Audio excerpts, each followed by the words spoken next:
Dua orang nelayan korban tabrakan kapal di lepas pantai perairan Idi Aceh Timur belum ditemukan hingga Rabu 13 Oktober 2021. Kasat Polairut Polres Aceh Timur Ibtu Jainurusdi yang dikonfirmasi Rilisnet pada Rabu siang membenarkan hal itu. Menurutnya, dua korban yang masih hilang sejak Sabtu 9 Oktober 2021 malam belum ditemukan. Untuk hari ini, tim pencarian sudah kembali ke Idi karena pencarian tidak menemukan hasil. Kedua nelayan yang hilang di laut belum ditemukan, kata Jainurusdi kepada Rilisnet.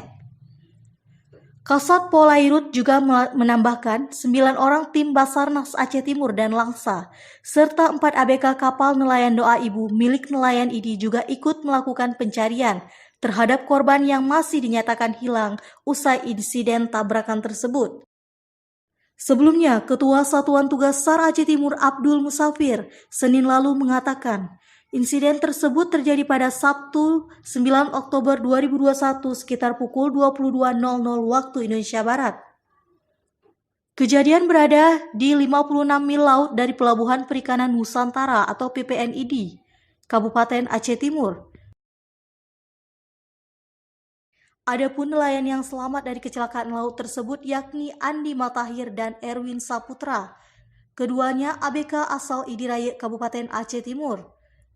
Sedangkan dua nelayan yang hilang yakni Julfakri dan Mirzarullah. Keduanya merupakan ayah dan anak warga Idiraya Kabupaten Aceh Timur. Dari Aceh Timur, Rilisnet mengabarkan.